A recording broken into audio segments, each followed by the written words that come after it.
got emergency returning. Third strike, he lost the thrust in the engine, so he's returning immediately. I leaned over, saw the flames. Like, this isn't good. You know, this is not what you want to see. 155 people on a routine flight suddenly faced death. He's at 900 feet. Man, it's going to be like 9/11 again. We can't do it. We're going to be in the Hudson. The pilot came on and he said, "This is the captain speaking, brace for impact." You know, we're crashing. So I quickly typed out a text. Plane's on fire and I love you and the girls. I felt sad that I might be leaving a family so young. I was not ready to die yet. I had too many things to do. Saturday's going down. I and a lot of others thought this is it, like this is the end. I reached over and held the hand of the lady next to me and prepared to be a dead man. In the water. You get anybody, you send it right over to the Lake and tell. They called it a miracle. But for the passengers of Flight 1549, the crash was just the beginning. We've survived the crash, but now we're going to drown.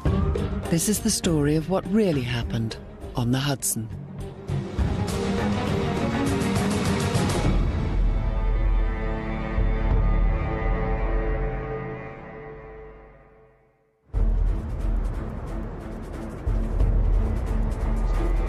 It's not otherwise breezy, bitterly cold overnight, although down to 8 degrees. Some sunshine tomorrow, but windy and very cold. New York City, Thursday, the 15th of January. It's a cold and clear day. Wind chill will be as low as 10 below at times. I'm Craig Allen in the WCBS Weather Center. At the city's second airport, LaGuardia, an Airbus A320 is being prepped for a routine flight to Charlotte, North Carolina.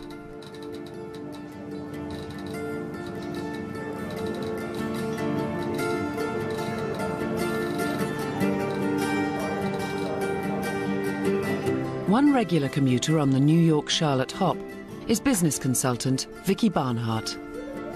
She makes the 4-hour return plane trip every week, leaving her husband Mike to look after their children, Michael 4 and Samantha 8. I was excited and I was looking forward to getting back home. My daughter had been working hard all week to get all of her homework done so that she could spend time with me Thursday evening when I got home.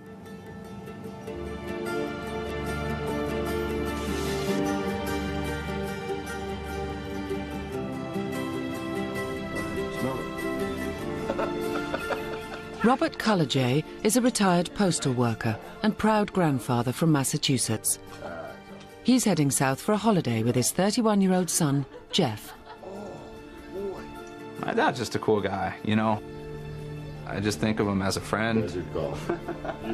Jeff is more of a best friend than a son because we've done everything as a family together all our lives. Star. It's really hard to explain. I mean, it's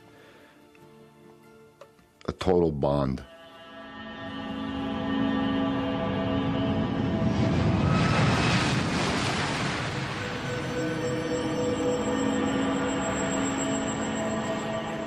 US Airways Flight 1549 gets clearance to board. But when father and son, Rob and Jeff Cullajay, check in, there's a hitch. The flight is almost full. Rob is assigned a seat in row 6, but Jeff has to sit separately, near the back of the plane. Last-minute flight, we couldn't sit together, and Jeff, my son, ended up in seat 24. You know, we didn't even think anything about it, one way or the other. On an ordinary day, a minor inconvenience. But today, it means they will face death alone. Vicki Barnhart is also unhappy with her seat, in the jet's back row. I don't like sitting in the back, but the flight was packed. That was the only seat. I did try to actually move my seat closer to the front, but there wasn't, so I just stuck with it. Obviously, had no choice.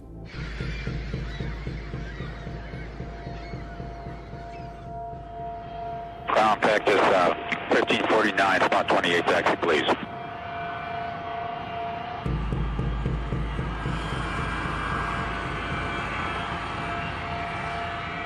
At 3:24 p.m., the flight, call sign Cactus 1549 is cleared for takeoff.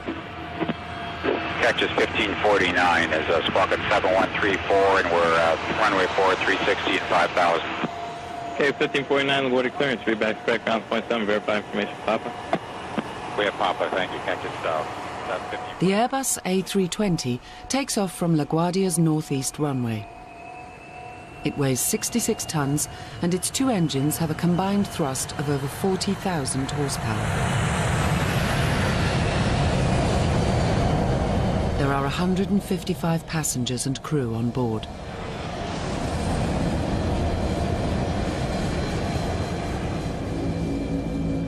The flight path will take them north, over New York City, before turning west to head for Charlotte. The flight is scheduled to take 2 hours. It will actually last less than 6 minutes. There was nothing going on this flight to make me think that it was anything other than a flight I'd probably get on and probably sleep. Flying at over 250 miles per hour, the plane climbs over the densely populated Bronx. 54 seconds later, with engines still at takeoff thrust, the jet reaches 3,200 feet. Sales manager Mark Hood, traveling first class, is in seat 2A. It's a beautiful day. The sun's shining, it's crisp and cold outside. Out of the corner of my left eye, I glanced out the window and I saw what looked like a gray shape shoot by the window and hit the engine. I knew immediately that the engine had been impacted because it sounded like a colossal bam. It startled everyone. What was that? What's going on? I leaned over, saw the flames, and at that point, like, this isn't good. You know, this is not what you want to see. The captain immediately reports in to air traffic control. This is Cactus 1539. Hit birds. We lost thrust on both engines, returning back towards LaGuardia. You turn left heading up 220. 220. With both engines out, the Airbus is dropping at 18 feet per second. At that rate, the Airbus will crash land in New York in less than 3 minutes' time. Terrain ahead. Pull up.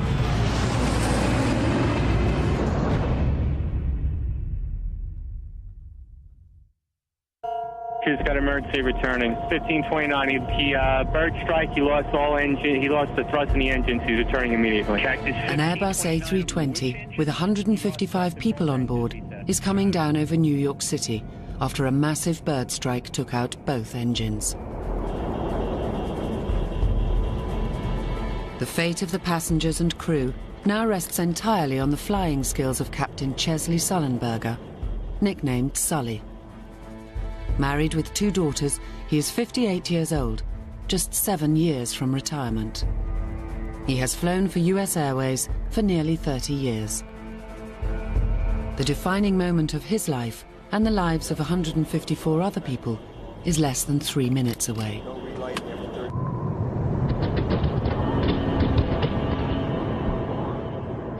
In the cabin, it's clear to some of the passengers that something is terribly wrong. The turbines weren't really moving as quickly as what you would normally expect, and there was an eerie silence except for a knocking sound. It's like tennis shoes rolling around in a dryer.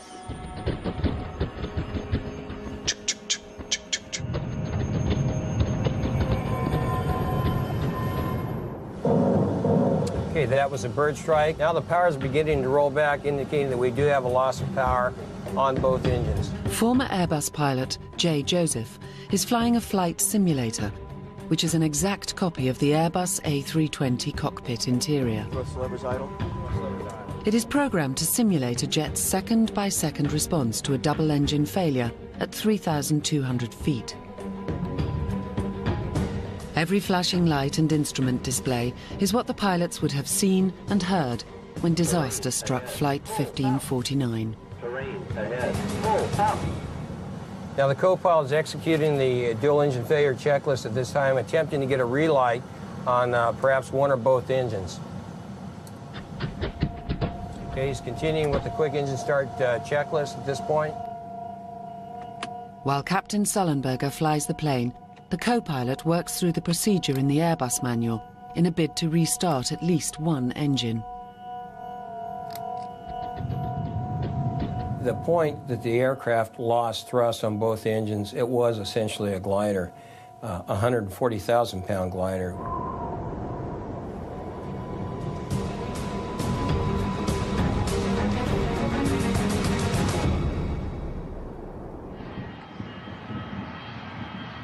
Air traffic control clears a runway for Flight 1549 at LaGuardia, 7 miles away. Hi, Cactus 1549. It's going to be left traffic to runway 31. Unable. Cactus 1549. Runway 4 is available if you want to make left traffic to runway 4. Idiot. Okay, I'm not sure we make any runway. What's over to our right? Anything in New Jersey? Maybe Teterboro? Okay, yeah. Off your right side is Teterboro Airport. Do you want to try to go to Teterboro? Yes. Ahead of him is Teterboro in New Jersey, but even that is 6 miles away. He might make it, but if he fails, it spells catastrophe, not just for those on board, but also people on the ground.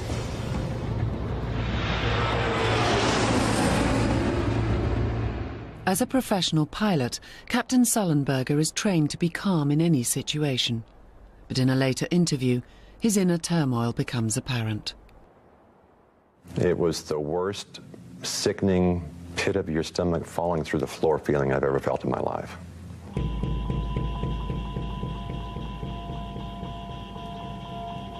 The physiological reaction I had to this was strong, and I had to force myself to use my training and force calm on the situation.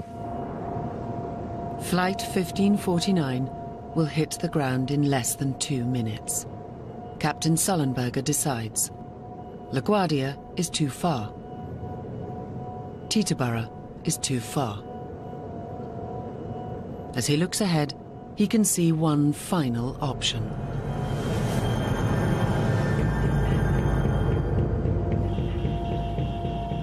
Cactus 1529, turn right 280, you can land runway 1 at Teterboro. We can't do it. Okay, which runway would you like at Teterboro? We're going to be in the Hudson. I'm sorry, say again, Cactus? As this radar image shows, other passenger airliners are in the area. Eagle Flight 4718 is listening in and responds. I think he said he was going in the Hudson. In an interview later, Captain Sullenberger describes his decision with extraordinary calmness. The only viable alternative, the only level, smooth place sufficiently large to land an airliner was the river.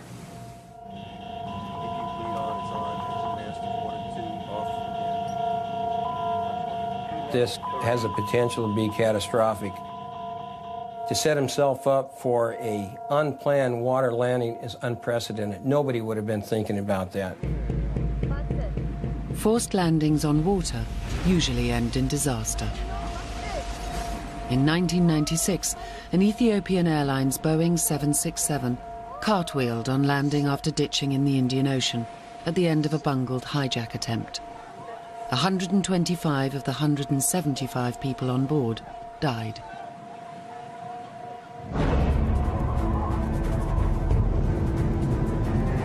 In New York, people are becoming aware of the jet's rapid descent. 124, where's emergency? Plane went down in New Jersey. Operator 219. Yeah, I'm witnessing the airplane is going down. It's on fire on the left wing. Where? I'm in the Bronx. Oh my God. Was it a large or small plane or what? A big jet. And I'm telling you, this plane was way too low. The jet was so fucking low.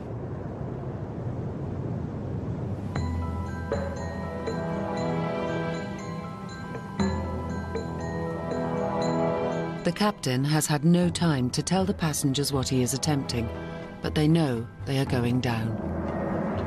I remember the gentleman sitting in 1A grabbing my arm and saying, "We're going to die, aren't we? We're going to die."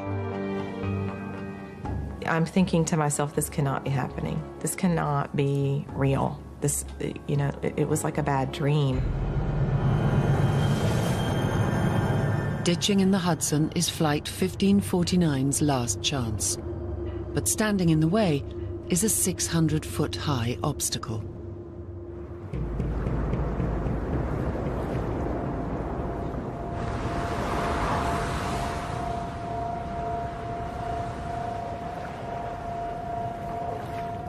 I believe Captain Sullenberger had a number of significant obstacles, not the least of which was the George Washington Bridge.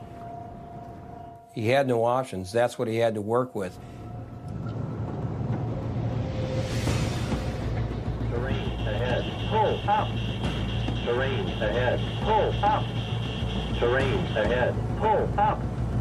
Terrain ahead. Pull up. Real-time radar mapping shows the jet approaching the bridge's eastern end at a height of 1,500 feet. Pull up. Terrain ahead. Pull up.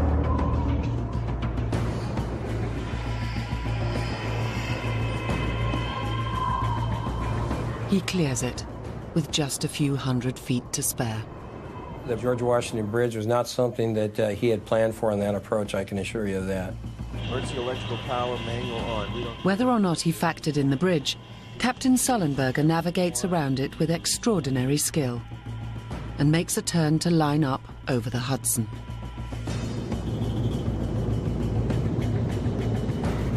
Below 500 feet, air traffic control may lose contact with the plane, but they need to know where it will come down. They divert a helicopter, which was taking tourists on a sightseeing tour, to track the jet's movements. Okay, listen, we're going to tell you something important. It's Cactus 1549. We see somebody low level in the Hudson River.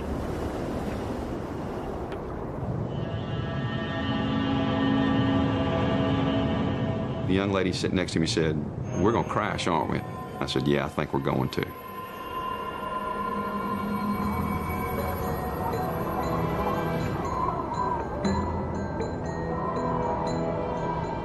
I remember looking at the skyline of New York City and just, you know, looking at it, and I knew we were below the buildings. Man, we could hit a building. I don't want to hit a building because it's going to be like 9/11 again. Tango Alpha, it looks like this may be an incident here. Terrain ahead. Pull up. Terrain ahead. Pull up. We've got a target on him, but he looks like he's low level. Okay. Okay? All right.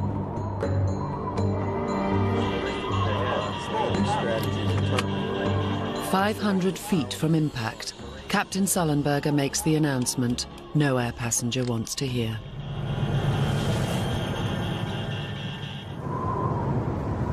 The pilot came on and he said, "This is the captain speaking, brace for impact." I and a lot of others thought, this is it.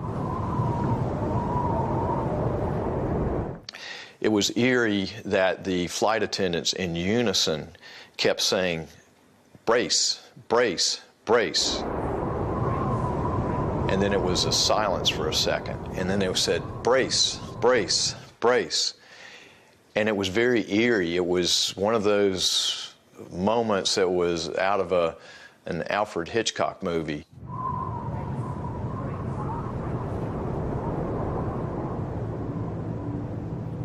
You know, we're crashing. You know, what are you gonna do? I kept thinking, okay, you know, do I pray or do I send my wife a message? Do I call her? What do I do? So I quickly typed out a text. And I said, you know, plane's on fire and I love you and the girls. And I hit send. And I remember looking at the phone and seeing the indicator light that the message got out. And I just kind of felt a sense of relief at that point that, you know, I got a chance to say goodbye.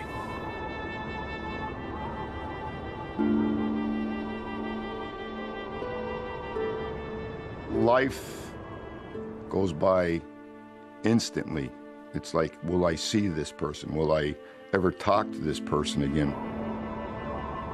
If this was the end, was I the person that I really wanted to be all my life? I was not ready to die yet. I had too many things to do. The possibility of not surviving was not a thought in my mind, but neither was the thought of living. It was just a peace that was over me, and I was ready to accept whatever was going to happen.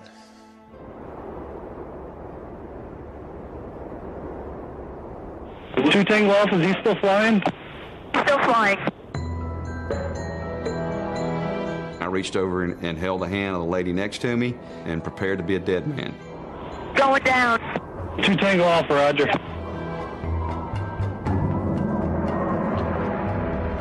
At 3:30 p.m., music industry executive Neil Lasher is in his 27th floor home overlooking the Hudson. I'm looking out my window and I see a passenger jet coming right past the window, and it wasn't heading up and it wasn't heading straight, it was heading down. Oh my God, something's going on here. It was unbelievable.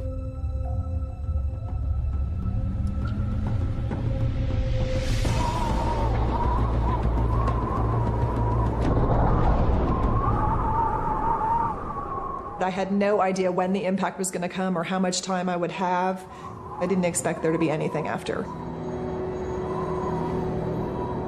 It was just this tense waiting. When are we going to hit?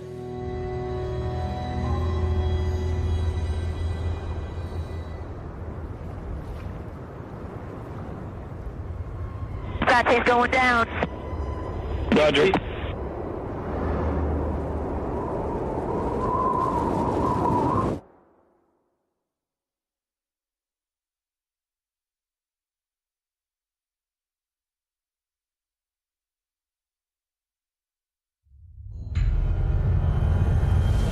It was a hard hit.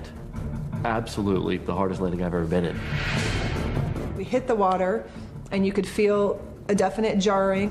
My knee hit my sternum and actually cracked my sternum. But it was just a jerking motion, and then it was just slowing down, and the plane actually groaned. You know, it was. Whoa.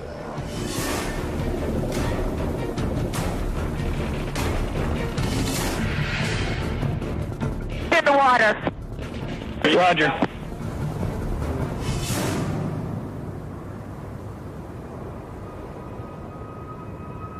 I thought it was going to break apart. I thought it was going to blow up. I had no idea. Calls to 911 pour in from all over the city. 911 operator wants to know about the emergency. A plane just crashed into the Hudson River. Okay, just passed. It went into the Hudson River? Yeah, an airplane just crashed into the Hudson River. Operator 139, where's your emergency? A plane has just crashed into the Hudson River. Oh my gosh.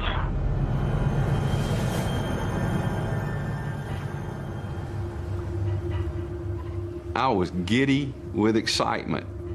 We're not dying today.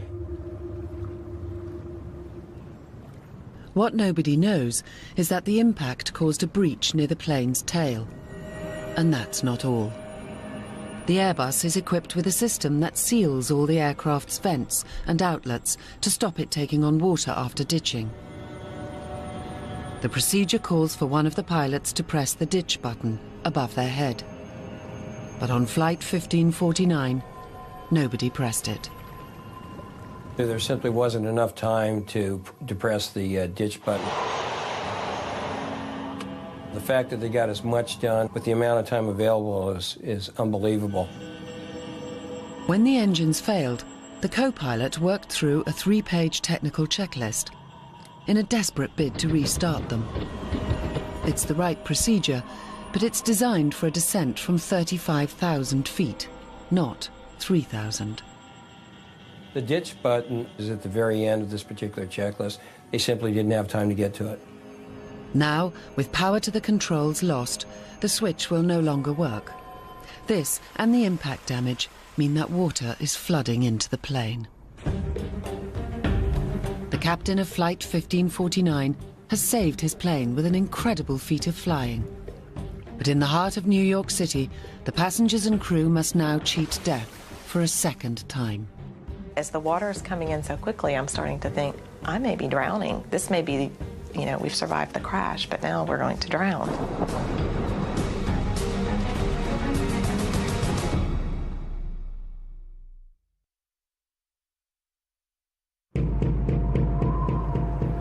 Saturday's going down.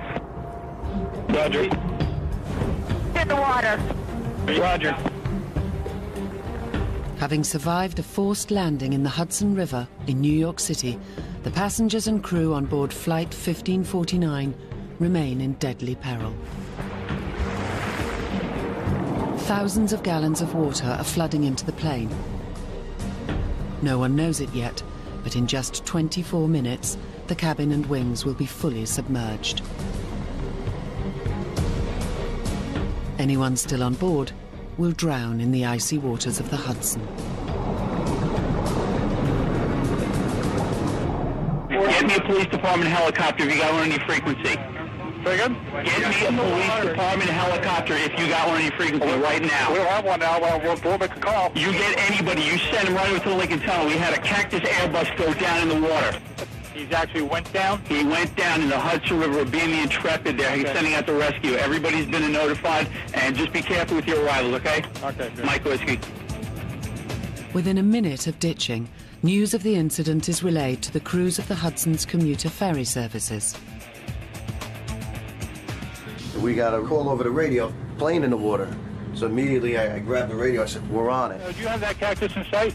No, the Cactus is gone. He's down in the river right now. Vincent Lombardi's boat, the Thomas Jefferson, is the nearest to the sinking airliner. US Airways jet down in the Hudson River. It is flooded with emergency vehicles of all kinds. Fire US trucks, Airways Airbus police 320 with more than 100... He immediately heads towards it, but it will take him nearly 4 minutes to get there, and for some passengers, that might be too late. I looked over to the left at the window, and all I could see was water. So I actually thought we were underwater. First-class traveller Barry Leonard is in seat 1C. The flight attendant said, take off your seatbelt and go to the nearest exit. Well, for me, that was 2 steps, one forward, one to the left. I'm at the door. And I actually looked down in my seat to see if my body was there. Laurie Leitner is one of the first passengers to reach the exits over the wings. I was at the door, I saw the water in front of me. CCTV footage shows the first passengers spill out onto the wings. But Laurie thinks the plane is about to sink. People behind me saying, we have to get out of the plane, get out of the plane, get out of the plane. So I jumped in the water. The water is only 2 degrees above freezing, and Laurie has no life jacket. All I could think of from the moment I jumped in was I have to get out of the water. At the front, Barry Leonard faces a dilemma. The escape chute, which doubles as a life raft, fails to open. And all of a sudden she said, jump, jump, jump. I looked at the water and then I jumped out, just straight out. Unfortunately, I didn't have a life vest. I didn't have a seat cushion. I had nothing. I've never experienced anything as cold as that in my life. I knew from reading that I probably had 5 minutes before I started to lose my faculties. At the back of the plane, the situation is critical. Water is flooding the rear, causing it to sink. And both exit doors are submerged, so can't be opened. Vicki Barnhart is in the back row. As the water is coming in so quickly, I'm starting to think, this may be how I'm dying now. I'm going to drown. It just felt like it was getting deeper and deeper. And I remember just thinking, I have to tell my family goodbye. I flipped open my phone. I knew it would just take 2 pushes of a button to call my husband, and that's what I did. Of course, I got his voicemail.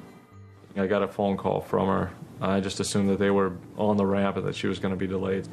I just basically said, I think this is it. My plane has crashed. I love you. I love the kids. And I love you, I love you, I love you. I think that's basically what I said.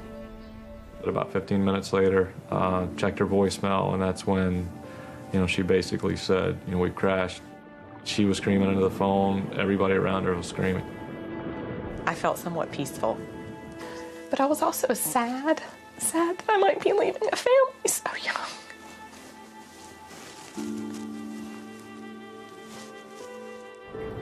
Your heart's ripped out of your chest. I literally was shaking as I was looking at that phone. The flight attendant starts yelling to go to the wing, go to the wing. And so myself and a lot of other people turn around and start heading back up the aisle. The next thing I remember after that was stepping out onto the wing. Rob Cullajay, who had been going on a golfing holiday with his son, leaves his seat in row 6 to join the crowd at the wing exits. People were actually climbing over seats to get out. Once we stepped out of the plane, the water it wasn't the thing that shocked me the most. It was the slipperiness of the wing because of the jet fuel that was in the water already. Once on the wing, Rob's relief is short-lived. His son, Jeff, had been seated separately, right at the back of the plane. And he can see that's now underwater. My son, I knew was in the back. That's all I knew. I didn't know if he had gotten out yet. Now, is he in the back of the plane, stuck or injured? 13 miles away in Brooklyn, the NYPD scuba team is scrambled. Patrol bell goes off. We know we got to start getting ready, making our way towards the helicopter and getting going to the job.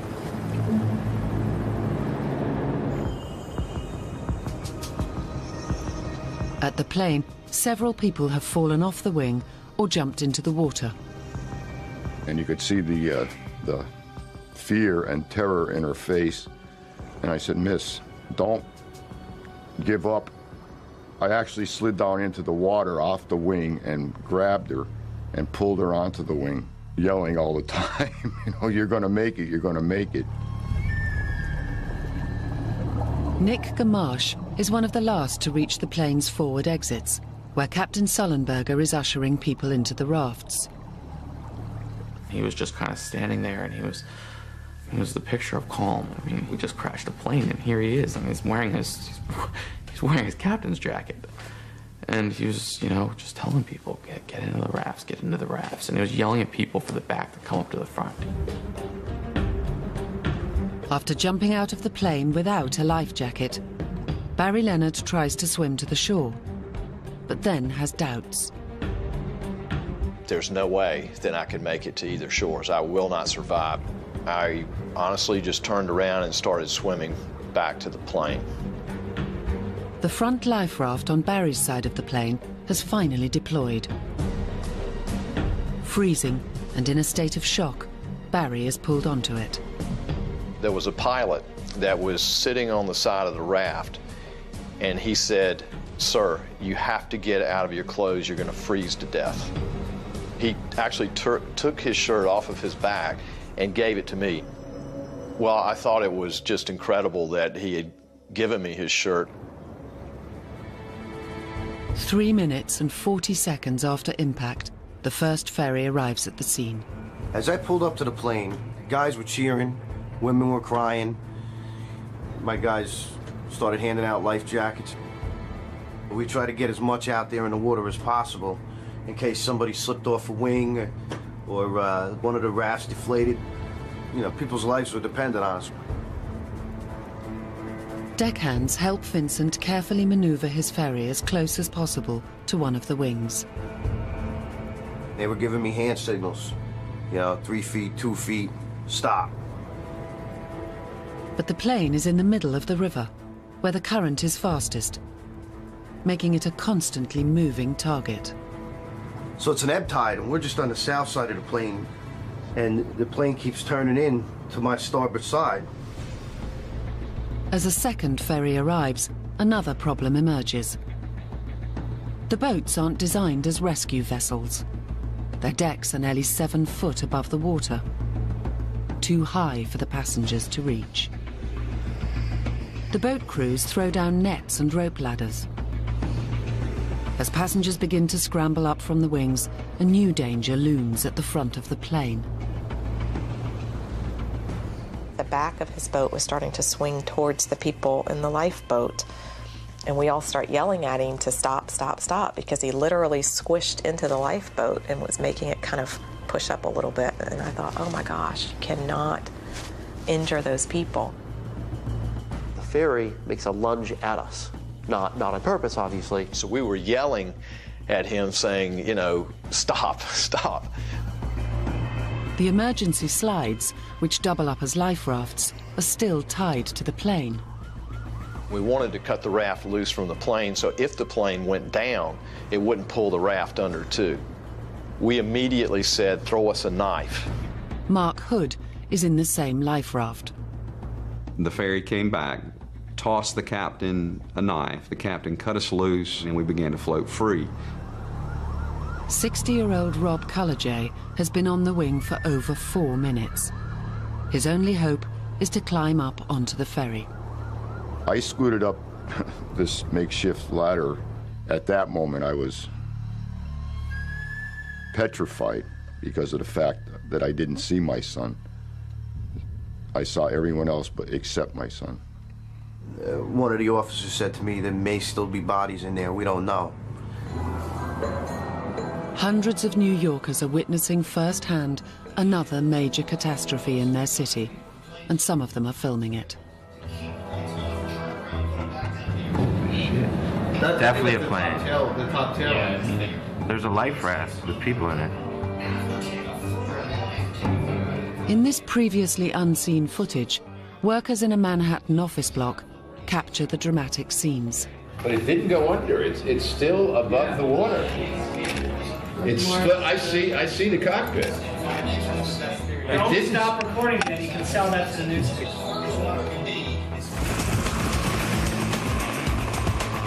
When the NYPD scuba team arrive, they find a scene of chaos.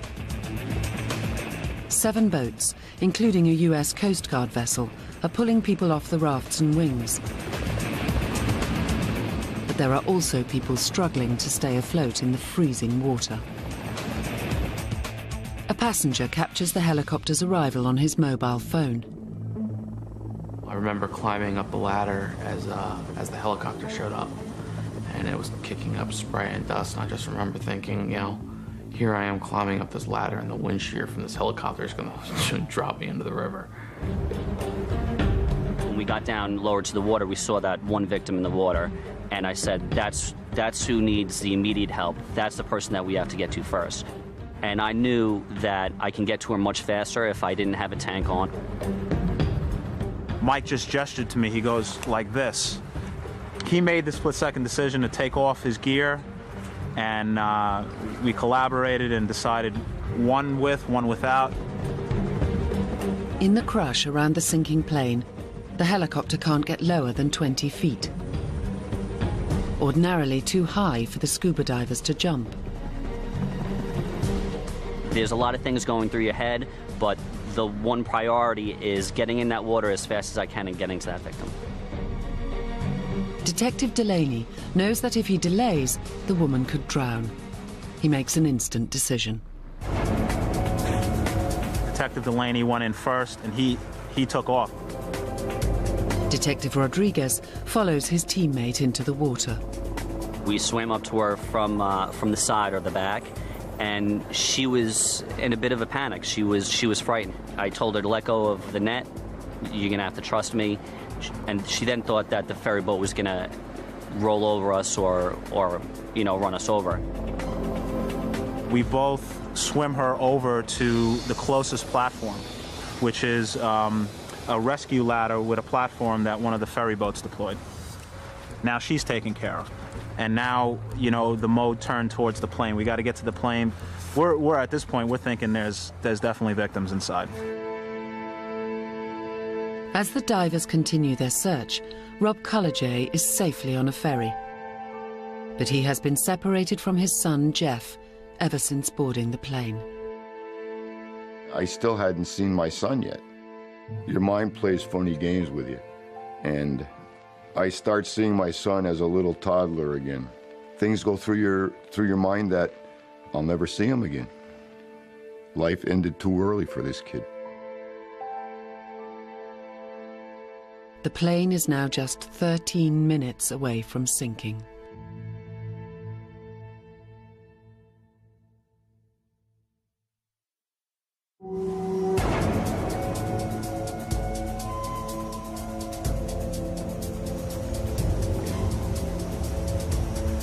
The rescue effort to save the passengers of Flight 1549 has been underway for 12 minutes. The rescuers don't know it, but they've only got another 13 minutes to get everyone out of the water before the plane starts to slip below the surface. And there may still be victims inside. I entered the plane from the wing's emergency exit windows, and I made my way very slowly. I finally make it to the center aisle after moving away some luggage. And at that point, I hear my partner screaming, "Get out of the aircraft." I told him to wait a minute. I took a good clean look, ducked my head underwater a bit, felt around, didn't feel anything. I hear him screaming again, and he says, "Get out, get out." And he makes a motion like that, and I didn't argue with him. I get out of the aircraft. He saw a shift in the airplane, and he saw the water line going above some of the headrest in the aft part of the aircraft. So it was a good call. 3:55 p.m., 25 minutes after crash landing on the Hudson, half the plane's cabin is now submerged. Carlisle Lucas, captain of the ferry Athena, pulls alongside the life raft, carrying Captain Sullenberger. The pilot, he was the last man out, and he came up and sat down in the upstairs cabin here on the boat. And then I asked him, do you think everyone got out of the airplane? He said, I went down the aisle twice and looked in every seat. He goes, everyone's off that airplane. Shocked passengers are ferried to the harbour side. ᴅᴜᴄᴜ is among them. I'll always remember one policeman coming over to me and asking me how are you? Why are you crying? I said, I don't know if my son's alive. More and more police officers were coming up to me and asking me, what did he look like? What did he have on?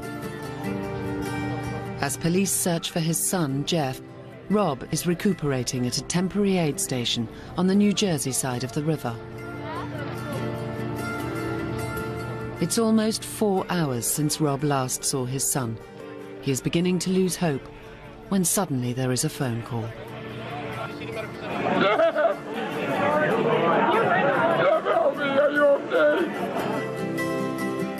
As Rob awaited rescue on the left wing, Jeff made it into a life raft on the other side. We're alive. I couldn't believe it. I really couldn't believe it because I had just nightmares of twisted metal and going underneath the water and just everything.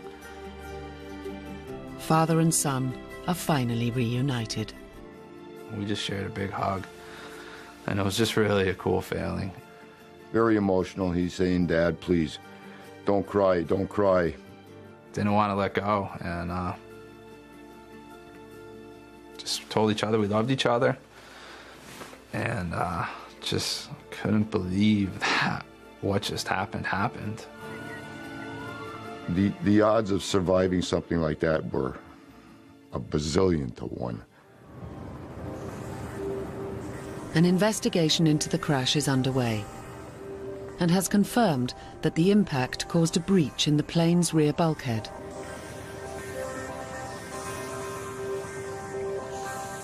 What is not in question is the scale of Captain Sully Sullenberger's achievement. The outcome of Flight 1549 could have been very different. There are so many things that could have gone wrong that went perfectly right in this specific instance. Flight 1549's double bird strike occurred at 3,200 feet. Most bird strikes occur at under 500 feet. A sudden power loss in both engines at that height would have given Flight 1549's pilots less than 30 seconds to react, resulting in almost certain disaster. This is simply one of those circumstances where you don't want to run out of altitude, airspeed, and ideas simultaneously. Captain Sullenberger knew that he had to bring the aircraft down tail first, at an angle of 11 degrees. Any steeper, and the fuselage would have hit the water too hard, causing the plane to break up, with fatal consequences. But speed was also critical. There was very, very little margin for error. If he would have run out of airspeed at 100 feet, it could have been catastrophic. Captain Sullenberger must touch down at no less than 130 knots, or risk a fatal stall. Terrain ahead. If his airspeed falls too low, the only way to increase it is to drop the nose. But that would risk the engines hitting the water first, causing violent deceleration that could tear the aircraft apart.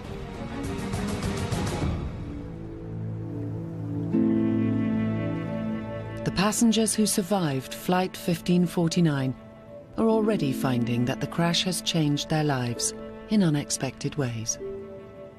I know there's other things I'm supposed to do with my life, and I think there's 154 other people that also have something that they're supposed to do with their life. I see it as a second chance for life. My husband and I are adopting. We've signed up with an agency to adopt a baby. I've questioned everything now. You know, is this the type of work I'm supposed to be doing? You know, is this, there's so many things that you can't help but to question and wonder what's next. Enjoy life. Live for today, don't live for tomorrow. My life has been touched by a miracle, so I have to give back some sort of, to something. I was supposed to be a dead man. I try to get up every morning and look at my wife differently, hug my kids differently. I wanted to get home and see my family, and I flew home. I remember I paid attention to the safety instructions. I just kind of sat there, and every time I thought about it, I just kind of smiled. I was like, I was in a plane crash. And, you know, you're emotionally just like, it can't happen twice. There's a storm brewing in post-war England this Saturday on 4. Imelda Staunton stars in the BAFTA-winning Vera Drake. That's Saturday at 9. Next tonight, no money and no real clue. Gordon's off to California for Ramsey's Kitchen Nightmares, USA.